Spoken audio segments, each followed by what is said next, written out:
When you're investing into real estate, I'm always talking to you guys about how you should be tracking your budgets and your pro formas. You should have P&Ls, and you should know exactly what your upside is going to be. Like having an exit strategy when you're investing into a property is really important. You have to have all these pieces together before you actually purchase the property. And if you don't have these things together, it just makes it really difficult to find and actually execute on the investment to make it come all the way through to becoming profitable. But more importantly, once you have all those things and you've purchased a property and you have it under your own management, something that we're always working on and making better and better every day is keeping track of all the accounting, because it's very time consuming and there's a lot of pieces to it. So you have to use an accounting platform to actually keep track of everything that you're doing once you complete your acquisition. So you have to keep track of lots of different expenses.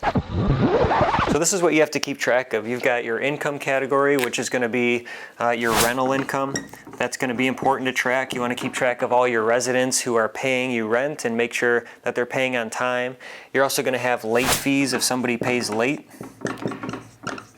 You're also going to have pet fees if you accept pets, which I would recommend. Then you got pet rents.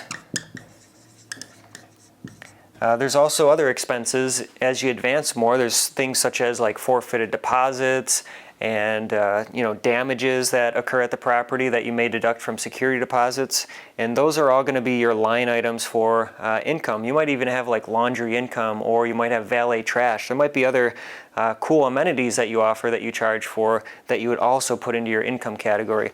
So after your income category, you're going to have your expenses. So for the expenses, this is a little bit of a longer list, but you're going to have things like payroll. You're going to have payroll at the property. You're going to have maintenance. You're going to be having you're going to have work orders that your team's going to have to repair. You're going to have to fix things. Once your property ages, it's going to have things breaking down that you're going to have to repair. You're going to have management.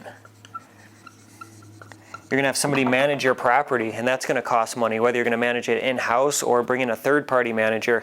You got capital expenditures, which is expenses that are going to be invested into the property, whether it's a roof repair or a sidewalk or an entry door. All those are capital expenditures at your property. There's tons of expenses that go into it. You'd also have other expenses such as,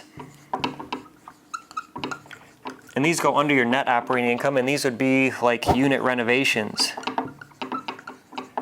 Or you would also have your mortgage would be under this column, because that would be under your net operating income. So your income and your expenses, once you take your income, subtract your expenses, you're going to get your net operating income, and then below your net operating income, that's where all your expenses such as your mortgage or your renovations or any capital expenditures that are outside of the scope of operating the property. So these are kind of the three layers of income and expenses that you have to have when you're putting your property together and keeping track of everything. And there's more expenses that you have to keep in mind, like there's utilities, there's insurance, there's property taxes. And this is not limited to all the expenses at your property, but this is a general idea of what you have to figure in and keep track of. So you have to make sure you have all these categories in order, kept track of, and that's going to determine how much money you're going to make at the property. You're going to have a number for cash flow. That's going to be what you earn passively from your property. And then you're going to have your upside potential too. Once you renovate your property, let's say you do unit renovations, your rent's going to increase, so then your property is going to appreciate to a higher value, which is going to allow you to cash out and refi. So you have to figure those numbers once you get to that point. But there's a lot of things that go into accounting for your property. You have to keep all these things in mind because they're really, really important, and it's going to determine your success rate.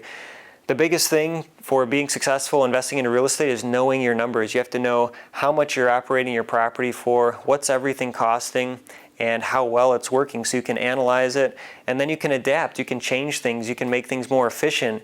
You can navigate better when you know your numbers and figure out how you can increase the value of your investment and make more money.